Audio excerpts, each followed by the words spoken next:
మామూలుగా మనందరం ఈ అడవులకి దూరంగా బ్రతుకుతూ ఉంటాం. కానీ ఈ అడవుల్లో ఈ క్రూర మృగాలు ఈ సాధు జంతువులపై దాడి చేసే విధానాన్ని చూస్తే ఇవి వాటి ఆహారం కోసం ఈ విధంగా వేటాడతాయనే ఆశ్చర్యం మనకి ఖచ్చితంగా కలుగుతుంది. ఈ డిజిటల్ టెక్నాలజీ వచ్చాక ఇలాంటి సంఘటనలు మనం ఇప్పుడు ఇంకా మరెన్నో చూడగలుగుతున్నాం. అలానే ఈ సాధు జంతువులు కూడా ఎప్పుడు ఈ క్రూర మృగాలకి బలవ్వవు.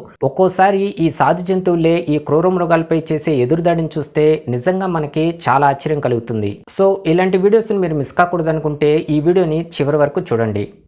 అలానే ఈ వీడియోకి 10,000 లైక్స్ని టార్గెట్గా ఇచ్చాను. కొంచెం వాటిని ఫుల్ఫిల్ చేసేయండి ఫ్రెండ్స్. ఇంకా మన ఛానల్ని ఎవరైనా సబ్స్క్రైబ్ చేసుకోకపోతే ఇప్పుడే వెంటనే సబ్స్క్రైబ్ చేసుకోండి. పక్కనే ఉన్న బెల్ ఐకాన్ని క్లిక్ చేసి పైనున్న ఆల్ అనే ఆప్షన్ కూడా క్లిక్ చేయండి.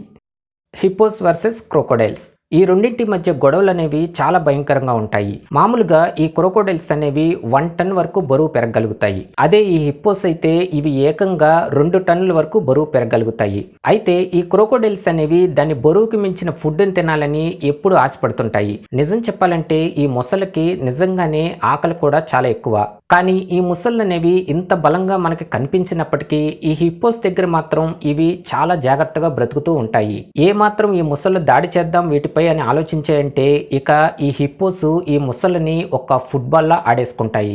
ఈ హిప్పోస్ ఇంత బలంగా కనిపించినా కూడా వీటిపై కూడా ఈ ఏనుగులు సింహాలు దాడి చేస్తూనే ఉంటాయి.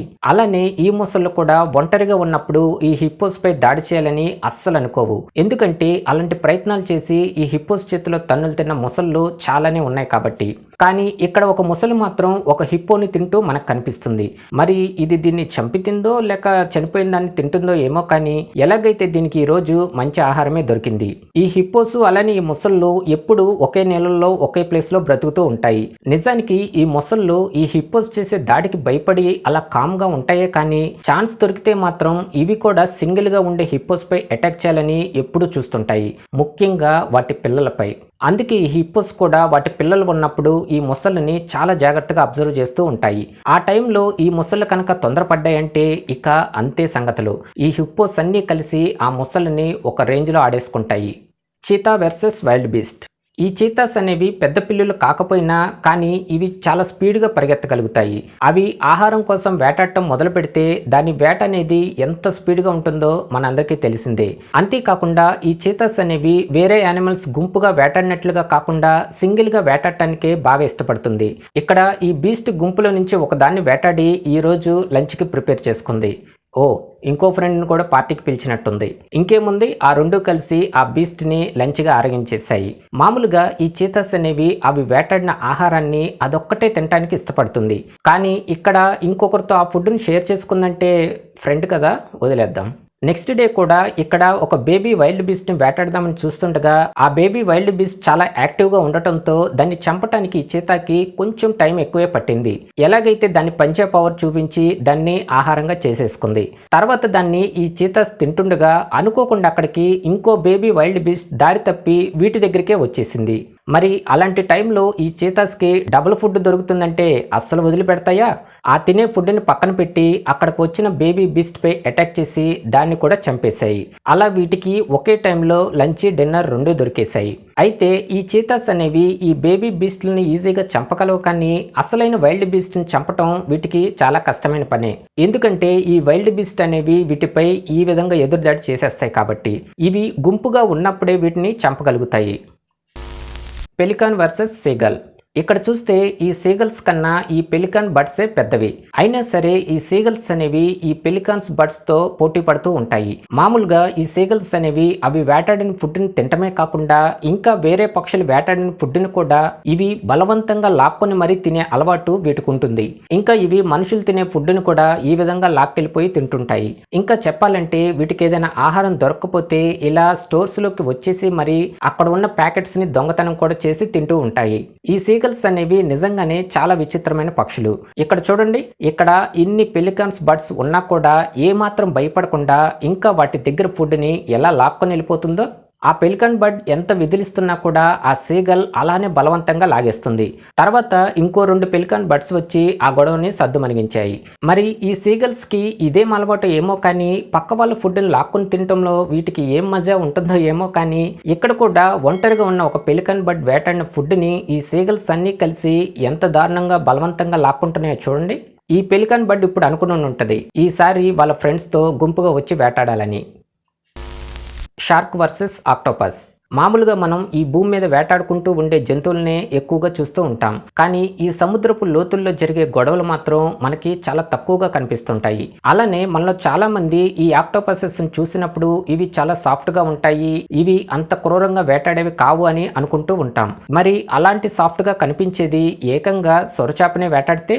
అంటే నిజంగా ఈ ఆక్టోపసెస్ అనేవి ఈ సొరచేపల్ని చంపగలుగుతాయి అంటే ఖచ్చితంగా చంపగలుగుతాయి.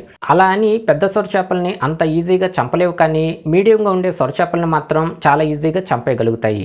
మరి ఈ ఆక్టోపస్ చూడటానికి ఇంత సాఫ్ట్గా ఉన్నా దాని బలం ఏంటంటే దాని పళ్ళు. అవి చాలా షార్ప్గా చాలా బలంగా ఉంటాయి. వీటి మధ్య ఎప్పుడు గొడవ వచ్చినా అది చూడటానికి చాలా ఎక్సైట్మెంట్గా కూడా ఉంటుంది. షార్క్ పెద్దదిగా ఉండి ఆక్టోపస్ చిన్నదిగా ఉంటే అప్పుడు వీటిలో షార్కే గెలుస్తుంది. అదే ఆక్టోపస్ పెద్దదిగా ఉండి షార్క్ చిన్నదిగా ఉంటే మాత్రం దాని పరిస్థితి ఈ వీడియోలో చూస్తున్నట్టు ఇంత దారుణంగా ఉంటుంది. Eagle versus seagull. ఇందాక మనం సీగల్స్ చేసే దొంగతనాల గురించి, అలానే ఈ పెలికాన్ బర్డ్స్ని ఎంతలా విసిగించాయో చూసాం. మరి ఈ సీగల్స్కి విలన్స్ ఎవరు లేరా అంటే ఉన్నారు కూడా. అదే ఆకాశానికి రారాజు ఈ గ్రద్ద. మామూలుగా ఈ గ్రద్దలు ఎక్కువగా ఈ పాములపై దాడి చేసి వాటి ఆహారాన్ని సంపాదించుకుంటూ ఉంటాయని మనకు తెలుసు. కానీ ఇవి వేరే పక్షులను కూడా వేటాడి వాటిని కూడా ఇలా ఆహారంగా తినేస్తూ ఉంటాయి. ఆ లిస్టులో ఈ సీగల్ కూడా ఉంది. ఈ సీగల్స్కి ఈ గ్రద్దలు కనిపించాయంటే చాలు, వీలైనంత త్వరగా అక్కడి నుంచి ఎస్కేప్ అయిపోతూ ఉంటాయి. అంతేకాదు ఈ ఈగల్స్ కూడా ఈ సీగల్స్ని అంత ఈజీగా వదిలిపెట్టవు. వెంటాడి వేటాడి మరి వాటిని ఈ విధంగా వాటిని చంపేస్తుంటాయి. ఇక్కడ ఈ సీగల్ పరిస్థితి కూడా అంతే. పాపం అది ఆ గ్రద్దకి ఆహారంగా అయిపోయింది. ఇక్కడ కూడా ఈ గోల్ఫ్ ప్లే గ్రౌండ్లోకి ఆ సీగల్ కోసం ఆ గ్రద్ద దాన్ని ఎలా వేటాడుతుందో చూడండి. ఆ ప్లేయర్స్ కూడా వాళ్ళ ఆటని ఆపేసి మరి వాటి మధ్య జరుగుతున్న గొడవని వాళ్ళ ఫోన్స్తో ఈ విధంగా రికార్డ్ చేస్తున్నారు. ఇంకా ఈ సీగల్స్లో ఉన్న ఐక్యత ఏంటంటే ఇవి తోటి సీగల్స్ ప్రమాదంలో ఉంటే వాటిని కాపాడటానికి ట్రై చేస్తూ ఉంటాయి. అలానే ఈ గ్రద్ద కూడా ఒక సీగల్ని పట్టుకొని తీసుకెళ్లిపోతుంటే ఆ గ్రద్దపై ఎలా పోరాడుతుందో చూడండి. ఈ సీగల్స్ అనేవి ఈ గ్రద్దకి చిక్కాయంటే వాటి నుంచి తప్పించుకోవటం అనేది అంత తేలికైన విషయం కాదు. యాంటీటర్స్ వర్సెస్ జాగ్వార్. బేసిక్గా ఈ జాగ్వార్స్ అనేవి ఎంత బలమైన క్రూర మృగమో అలానే అది చేసే దాడి కూడా ఎంత దారుణంగా ఉంటుందో మనం చాలాసార్లు చూసి ఉన్నాం. కానీ ఇంతటి బలమైన క్రూర మృగం ఈ కూల్గా కనబడే యాంటీగేటర్స్కి భయపడతాయా అంటే ఖచ్చితంగా భయపడతాయి. నిజం చెప్పాలంటే ఈ యాంటీగేటర్స్కి వేటిపైనైనా దాడి చేయాలన్నా కూడా వాటికి పళ్ళు కూడా ఉండవు. ఇంకా అది దాని ఫుడ్ని కూడా కేవలం దాని పొడవాటి నాలుకతోనే తింటూ బ్రతుకుతూ ఉంటుంది. మరి ఈ విధంగా కనబడుతున్న ఈ యాంటీగేటర్స్కి ఈ జాగ్వార్ నిజంగా ఎందుకు భయపడుతుంది? ఈ ప్రపంచంలో ఉన్న జంతువులకు కానీ కీటకాలకు కానీ లేదా జీవులకు కానీ వాటి ఆకారం ఎలా ఉన్నా కూడా ప్రతిదానికి ఒక సూపర్ పవర్ అనేది ఖచ్చితంగా ఉంటుంది. అలా ఈ యాంటీగేటర్స్కి కూడా ఉన్న ఆ సూపర్ పవర్ ఏంటంటే దాని బలమైన పంజా. దాని కాళ్ళగోళ్లతో ఇది ఆ జాగ్వార్ పై కూడా ఎదురుదాడి చేయగలదు. ఈ యాంటీగేటర్స్ పంజా అనేది అంత పవర్ఫుల్గా ఉంటుంది. అందుకే వీటికి ఈ జాగ్వార్స్ కూడా ఈ విధంగా భయపడిపోతూ ఉంటాయి. Shark versus moray eel. ఇక్కడ కూడా సేమ్ ఆక్టోపస్కి షార్క్కి మధ్య జరిగే గొడవల్లాగానే ఉంటుంది. కాకపోతే ఈ ఆక్టోపస్తో పోలిస్తే ఈ మోరేయిల్ అనేది ఇంకా చాలా బలమైంది. ఇది వాటికున్న పొదునైన పళ్ళ సహాయంతో శత్రువులపై చాలా దారుణంగా దాడి చేయగలుగుతుంది. అలానే ఇక్కడ ఈ షార్క్ పరిస్థితి కూడా అంతే. ఈ బేబీ షార్క్ పై ఈ ఈల్స్ అనేవి చాలా ఈజీగా దాడి చేయగలుగుతాయి. కానీ ఇవి పెద్ద షార్క్స్ పై దాడి చేసే బలం లేక ఈ షార్క్స్ కే ఈ ఈల్స్ ఆహారంగా బలైపోతుంటాయి. ఈ మోరే ఈల్స్ కి చిన్న షార్క్స్ ని చంపగలిగే శక్తి ఉంటుంది, కానీ పెద్ద షార్క్స్ ని చంపగలిగే శక్తి లేక అవి వచ్చినప్పుడు ఇలా రాళ్ల సందుల్లో వాటికి కనపడకుండా దాక్కోవటమో లేక వాటి టైం బాగోకపోతే ఆ షార్క్స్ కే ఇలా ఆహారంగా మారిపోతాయి. Emu versus kangaroo. ఈ ఈమూస్ అనేవి మనకి కనిపించేంత అమాయకపు లాంటివి మాత్రం అస్సలు కాదు. ఇవి చాలా అగ్రెసివ్గా ఉండే బర్డ్స్. అలానే ఈ కంగారోస్ కూడా అంతే. ఇవి కూడా అన్నింటితో కూల్గా అస్సలు ఉండవు. ఇవైతే ఇంకా మనుషులు కనబడితే వాళ్ళపై దాడి చేయడానికి కూడా అస్సలు వెనకాడవు. ఈ రెండింటితో పోలిస్తే ఈ రెండు అగ్రెసివ్గా ఉండేవే. మరి అలాంటి వాటిని వీళ్ళు తెలిసి పెట్టారో లేక తెలియక పెట్టారో ఏమో, కానీ రెండింటిని ఒకే చోట ఉంచడంతో ఆ రెండు ఎలా గొడవలు పడుతున్నాయో చూడండి.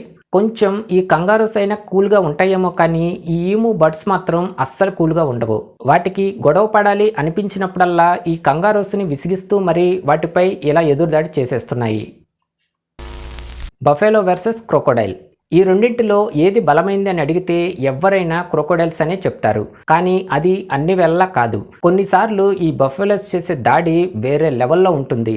వాటి దాడికి బలైపోయే మొసల పరిస్థితి మాత్రం నిజంగా మహాదారుణం అని చెప్పుకోవాలి. ఎందుకంటే ఈ బఫెలోస్ వాటి కొమ్ముల సహాయంతో ఈ క్రొకోడైల్స్ ని గాల్లోకి ఎగరేసి మరీ తంతుంటాయి కాబట్టి. అసలు ఈ రెండింటికి గొడవ అనేది ఎక్కడ స్టార్ట్ అవుతుందంటే ఈ బఫెలోస్ వాటర్ తాగటానికని ఈ మొసలుండే ప్లేస్ లోకి వచ్చినప్పుడు. పాపం ఇవి దాహంగా ఉందని ఇక్కడికి వస్తే ఆ టైంలో ఈ మొసలు వాటిపై ఇంత దారుణంగా అటాక్ చేస్తూ ఉంటాయి. ఇందులో ఉన్న మంచి విషయం ఏంటంటే ఇవి ఇలా దాడి చేసినప్పుడు తోటి బఫెలోస్ కూడా ఆ శత్రువులపై ఎదురుదాడి చేసి వాటిని కాపాడుకుంటూ ఉంటాయి. అలానే ఇక్కడ కూడా దాహంగా ఉందని ఈ బఫెలోస్ ఇక్కడికి వచ్చి ఆ నీరు త్రాగుతుండగా ఒక మొసలి దీనిపై అటాక్ చేసేసింది. ఈ అటాక్ ని చూసి పక్కనే ఉన్న బఫెలో ఒక్కసారిగా అగ్రెసివ్ గా మారి ఆ మొసలిని గాల్లోకి ఎగిరిపడేలా ఎలా వాటి కొమ్ములతో కుమ్మేస్తున్నాయో చూడండి. ఈ దెబ్బతో ఈ మొసలి నెల రోజుల వరకు ఈ బఫెలోస్ పై అటాక్ చేయాలంటే భయపడేలా ఇవి ఈ క్రొకోడైల్స్ కి ఆ విధంగా చుక్కలు చూపించాయి. అలానే ఈ వీడియోకి 10,000 లైక్స్ని టార్గెట్గా ఇచ్చాను. కొంచెం వాటిని ఫుల్ఫిల్ చేసేయండి ఫ్రెండ్స్. ఇంకా మన ఛానల్ని ఎవరైనా సబ్స్క్రైబ్ చేసుకోకపోతే ఇప్పుడే వెంటనే సబ్స్క్రైబ్ చేసుకోండి. పక్కనే ఉన్న బెల్ ఐకాన్ని క్లిక్ చేసి పైన ఆల్ అనే ఆప్షన్ కూడా క్లిక్ చేయండి. ఇంకా మన ఛానల్ని సబ్స్క్రైబ్ చేసుకొని సపోర్ట్ చేస్తున్న ఎవ్రీ సూపర్ హీరోకి థ్యాంక్ యూ సో మచ్.